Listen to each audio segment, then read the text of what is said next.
आध्यात्मिक और सांस्कृतिक महोत्सव महाकुंभ केवल एक धार्मिक आयोजन नहीं है। यह भारतीय संस्कृति, परंपरा और आध्यात्मिकता का प्रतीक है। यह हमें धर्म, विश्वास और मानवता के गहरे रहस्यों से जोड़ता है। महाकुंभ का रहस्य, एक पौराणिक कथा।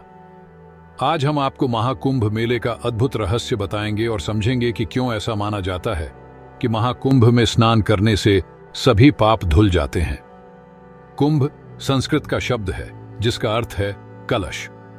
इस कथा की शुरुआत समुद्र मंथन से होती है, जिसमें देवताओं और असुरों, राक्षसों ने अमृत कलश प्राप्त करने के लिए सहयोग किया था। प्रयागराज और त्रिवेणी संगम। प्रयागराज, जिसे त्रिवेणी संगम भी कहा जाता है, गंगा, यमुना और सरस्वती नदियों का मिलन स्थल है। सरस्वती नदी अब अदृश्य मानी जाती है, लेकिन यह धरती के नीचे बहने की मान्यता है। महाकुंभ के दौरान इस संगम में स्नान करना सबसे पवित्र माना जाता है। नागा साधुओं का पहला शाही स्नान। महाकुंभ में पहला शाही स्नान नागा साधुओं द्वारा किया जाता है।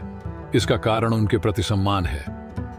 गुरु आदि शंकराचार्य ने नागा साधुओं की टोली बनाई थी, जिसका उद्देश्य सनातन धर्म और संस्कृति की रक्षा करना था। वे सनातन धर्म के संरक्षक माने जाते हैं, इसलिए उन्हें कुंभ के दौरान पहला स्नान करने का अधिकार दिया गया। कुंभ मेले का महत्व और प्रकार। कुंभ मेले में स्नान को अत्यंत पवित्र माना गया है। मान्यता है कि यहां स्नान करने से मनुष्य के पाप धुल जाते हैं और उसे मोक्ष की प्राप्ति होती है। कुंभ 4 प्रकार के होते हैं। 1. कुंभ मेला, हर 4 साल में। 2. अर्धकुंभ, हर 6 साल में। 3. पूर्ण कुंभ, हर 12 साल में, 12 साल में। 4. महाकुंभ, हर 144 साल में।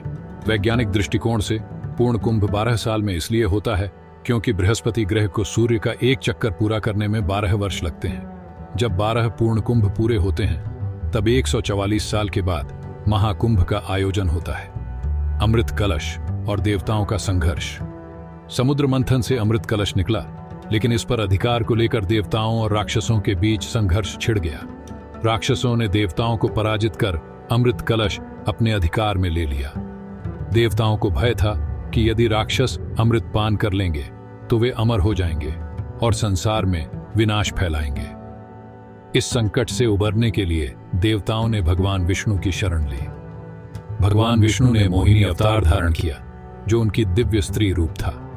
मोहिनी ने अपनी मोहकता से राक्षसों का ध्यान भटकाया और अमृत कलश प्राप्त करने की योजना बनाई। अमृत कलश को सुरक्षित रखने के लिए भगवान इंद्र के पुत्र जयंत को कौवे का रूप धारण करके राक्षसों से दूर ले जाने का दायित्व दिया गया। इस कठिन कार्य में जयंत की सहायता के लिए 4 देवता नियुक्त किए गए।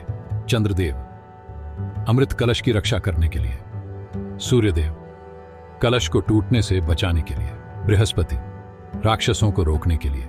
शनिदेव, यह सुनिश्चित करने के लिए कि जयंत स्वयं अमृत का सेवन न कर ले। जब जयंत अमृत कलश लेकर लौट रहे थे तो हुए संघर्ष में अमृत की 4 बूंदें धरती पर गिर गईं। ये 4 स्थान हैं: हरिद्वार, प्रयागराज, नासिक और उज्जैन। अमृत की इन बूंदों ने इन स्थानों को पवित्र बना दिया और तब से ही इन स्थानों पर कुंभ मेले का आयोजन होता है।